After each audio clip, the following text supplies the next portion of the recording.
A dangerous virus is spreading rapidly in China, and U.S. officials are very worried that it could come here.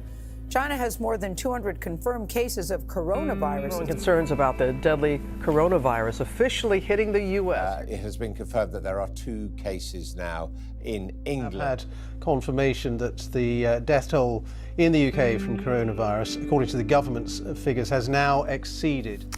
Now, there have now been over 10 million reported cases of coronavirus worldwide. As we are all painfully aware, we've been living with the coronavirus now for over a year.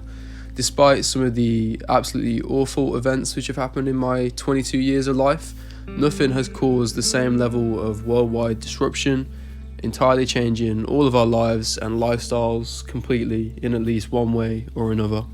And we needed to make these changes because of how deadly the virus was first thought to be and how it doesn't seem to really discriminate between people. The true figure for the amount of people who will ultimately and unfortunately die after getting COVID is still up for debate. It is difficult to accurately determine, but estimates can range from as little as 0.1% to a more unsettling 1%. Now, the statistician in me sees these as still pretty good odds, and we definitely survive if the worst case were to come. But morally, there should be no argument that could we prevent 1% of, or roughly 76,740,000 people worldwide from dying, we should damn well try. The risk factors that will make COVID more dangerous have been identified as, unsurprisingly, age, but also those with pre-existing conditions, gender, and even ethnicity, it seems. Slowly but surely though, we are beginning to see a light at the end of the tunnel now that we have the vaccines and reduced case numbers, although we are still not out of the woods. In hindsight, however, there is something we have missed, and we seem to have missed for a very long time. What if I told you that there was already a pandemic or epidemic that has been around for many, many years now and involves a condition that would demonstrate its ability to make fighting COVID harder and more dangerous? When you hear about all those seemingly, quote, healthy, unquote, young people without conditions that were greatly affected by COVID and ended up hospitalized, obviously not in all these cases, but for what seems a vast majority, they did in fact share a common condition, and this condition is what we call obesity, condition which a large proportion of the population share. This is the real pandemic.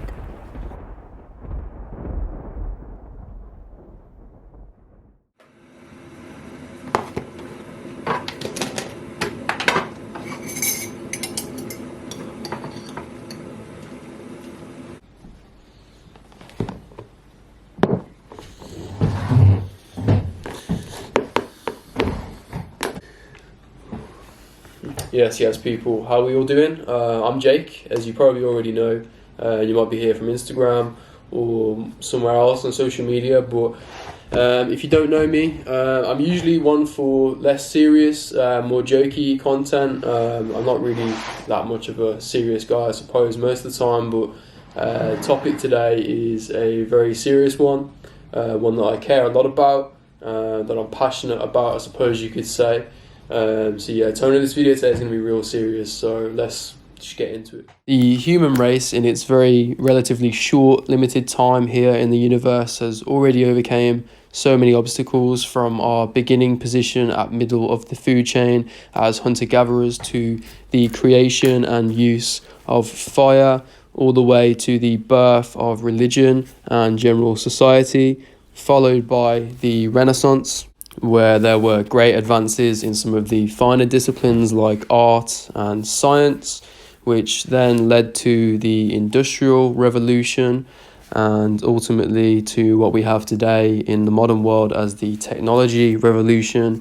These days we are in fact so powerful, we literally have the power to kill ourselves 100 times over. Now, of course, these are all very impressive advancements that allow us to live in the way that we do and increases our individual survival far more likely for those of us that are fortunate to live in developed countries and societies. But despite all this, We are still very vulnerable creatures, and even if we don't carelessly decide to kill ourselves through war or the neglect of the planet, we are still vulnerable to the threat of disease. Now, I'm going to assume most of you have probably seen or at least heard of this TED Talk by Bill Gates, as it became very popular recently for what are really obvious reasons. If anything kills over 10 million people in the next few decades, it's most likely to be a highly infectious virus rather than a war. And with most of the other threats to humanity's survival at large, there isn't a great amount that the everyday person can actually do. If there's a war, there's not really much you can do as an individual to stop that war, create peace. Global warming, for example, it's got to have more of a societal shift, so it's really difficult to instill these changes. But my point, of course, here being that no matter how healthy or good of a lifestyle you've led, if you get shot or if there is a tsunami, it is going to kill you either way. The advantage with diseases is that you actually have your own inbuilt defense system for them, and this is, of course, called the immune system. And it should be comforting to know that despite your current condition or existing conditions, there is still a lot you can do to take control of your own health and improve your outcomes when disease does come knocking. And for a lot of people, there are a lot of diseases that we live with these days that are not only preventable in the first place, but also reversible given the right lifestyle factors. Just taking a second to check the definition of pandemic. It is a disease that is prevalent across the whole of a country or of the world. It's therefore why I would argue that obesity is a pandemic in and of itself. Here are some stats from the UK government's website, from the NHS. You might want to pause to take them all in here, but the most important ones to know are that at present day, around 3/4 of all people aged 45 to 74 are overweight or obese. Obesity itself is up from 15% of the population to 25% since 1993. 1 in 10 kids are now obese by age 5, rising to a further 1 in 5 kids by age 11. Type 2 diabetes used to be known as adult onset diabetes until in the modern day more and more kids were getting this awful condition. Now, it's of course no secret that the worst countries for obesity and where it is most prevalent are the so-called Western countries, but as time goes on, the stats are showing that in fact all countries around the world seem to have a rising obesity problem. Here I have just a few bullet points from the CDC's website of the possible complications of obesity, and it shouldn't be too difficult to persuade you that these are all very scary and serious conditions that will only get worse the longer a person is obese. I consider one of the main issues with obesity in and of itself is that it's one of these conditions that it's not going to get you the minute you become overweight. It's not going to get you even a year after. It is after years of being obese that these things begin to catch up on you and ultimately will take their toll. But the one thing to note is that your quality of life is impacted almost immediately. One of the most shocking to me personally is that if you look at the causes of cancer today, being overweight / obese is actually the second contributor, only being beaten out by smoking. So that's pretty unsettling.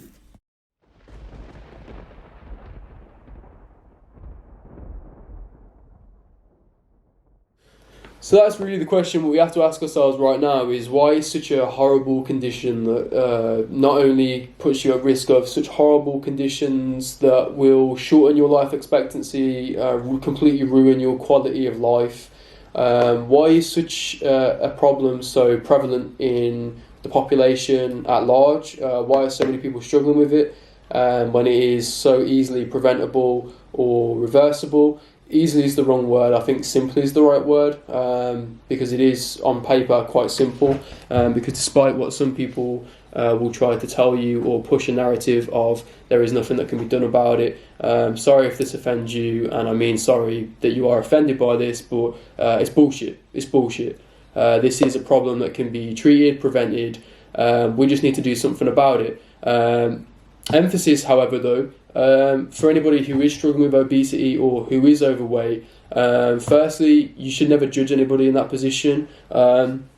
It is not because they are lazy. It is not because they're stupid. It is not because it is easy to maintain a good weight. If there's such a huge amount of the population are struggling with this, it is not the individual's fault for the most part. There are so many wider social, economic, educational issues with why people end up in such a way. So that's something I want to hammer home. That's something that's got to go out the window. Fat acceptance, no. Fat judgment, also no. That's my take on it anyway. So we could first look towards the government for a potential reason as to why so many people are this way, given that they are the ones that are supposed to be in charge of firstly educating everybody, keeping everybody safe and keeping everybody healthy. Now it is of course our government in question that first laid out the scheme of Eat Out to Help Out.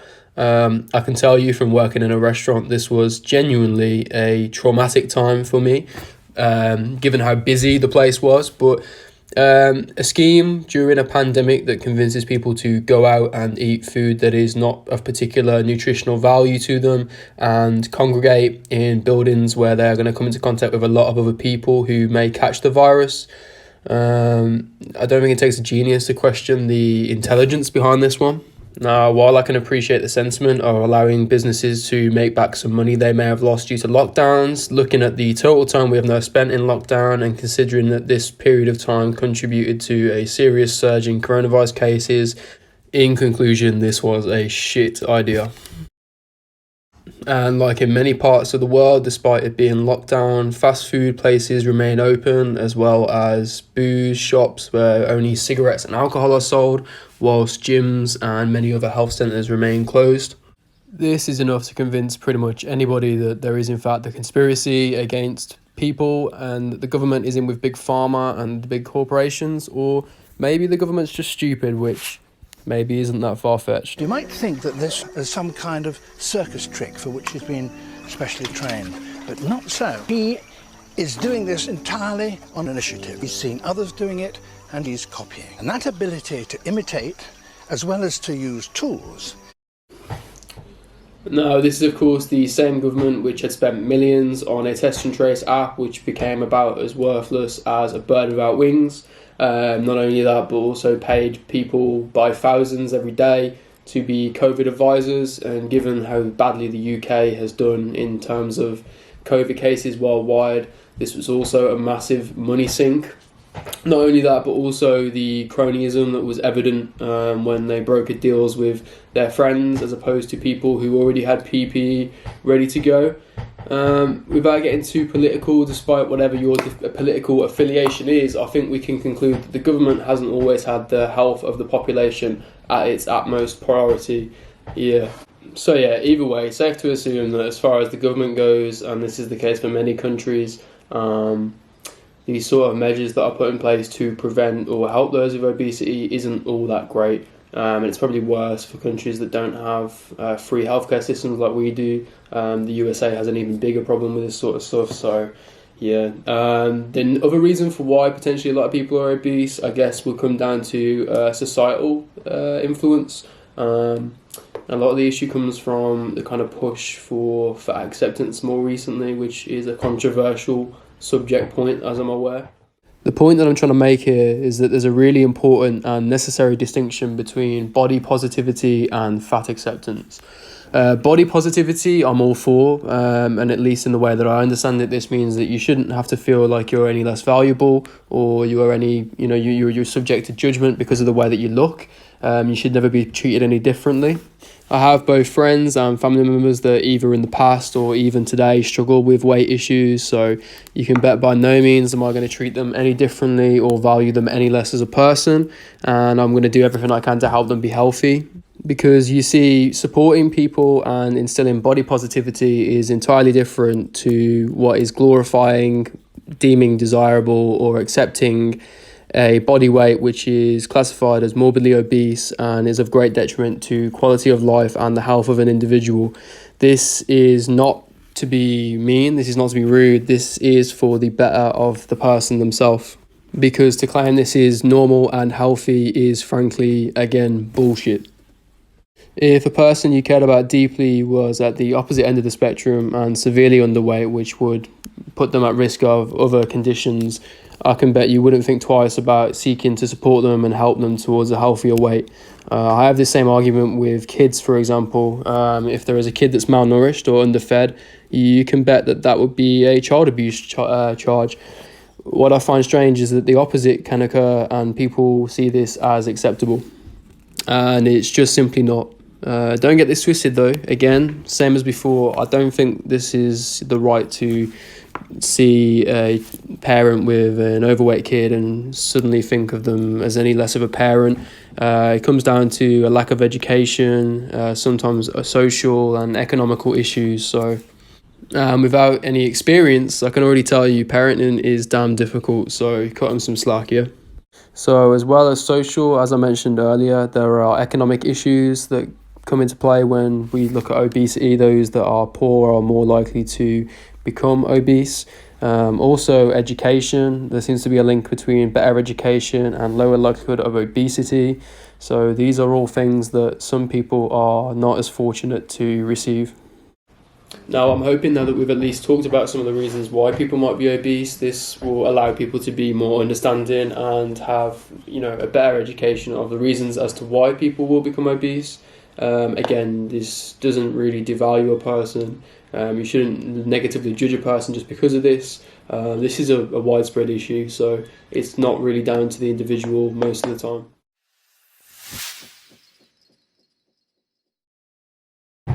Now, it saddens me that some people think that this is just all a part of growing older. Conditions like high blood pressure, diabetes, heart disease, these are all just part of the natural progression of life, and getting older you're going to come into contact with all these things. While that is maybe true, they shouldn't be happening as early or as in much people as they are, and especially kids. Children should not be struggling with conditions like this at all, period. For a lot of people, it's so ingrained in our own culture that it's become almost normalised to be this size or eat in this way or, be sedentary for most of the time. But I think it just needs more education on lifestyle interventions like eating and exercise, and then it's just down to the individuals to put it into practice. I hear the excuses all the time, like I'm just big boned or I'm naturally a heavier person. Some people are just born like it, but this isn't the case at all, especially when it comes to something like obesity. People aren't just born like it. People may have genetics that predispose them to carrying more weight, or they might have lower metabolisms and stuff, but at the end of the day, again, this is just bullshit. You can definitely overcome it. Probably shine an example. Let's look at the Minnesota starvation experiment. Now, the Minnesota starvation experiment was an understandably controversial and immoral experiment done during World War II. Now, of course, moral debates over the efficacy of such an experiment aside, because obviously you couldn't do that these days, but it basically looked into the effects of starvation in men over a 6-month time period. And safe to say the results were that they all ended up underweight, anorexic, however you may say it. Even those that may have been overweight or obese, in the beginning, were definitely on the other end of the spectrum by the end. No doubt some of the same excuses may have been used by these people themselves prior to such an experiment. No, I'm definitely not suggesting that we starve anyone. This is obviously awful and counterproductive to people's health and happiness in the first place.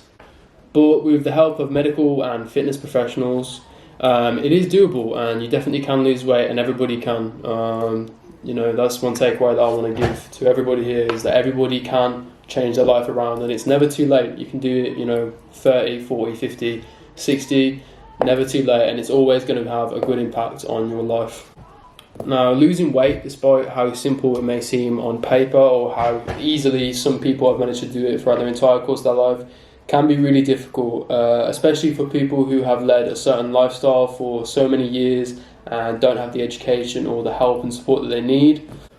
On this note, I think it's only natural and useful for the next YouTube video that I put together. It's going to be predominantly on fat loss, so if anybody watching this needs that information, keep an eye out for that. I'll post and share about that when it goes up anyway.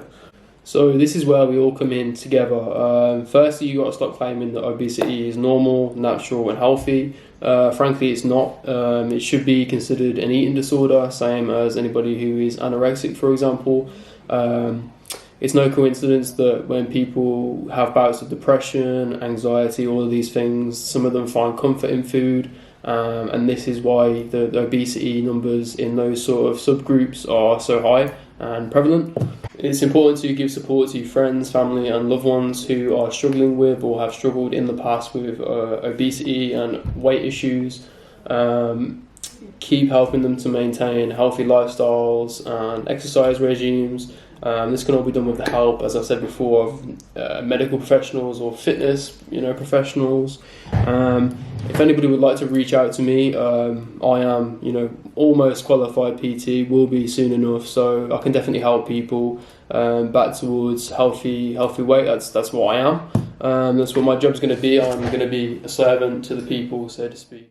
Now, according to the combined stats of all of the world's death tallies on coronavirus, they estimate that around 2.67 million people have died so far as a result of catching COVID. Now, as we all know, some of these stats are up for debate as to whether COVID actually was the primary reason for somebody's death.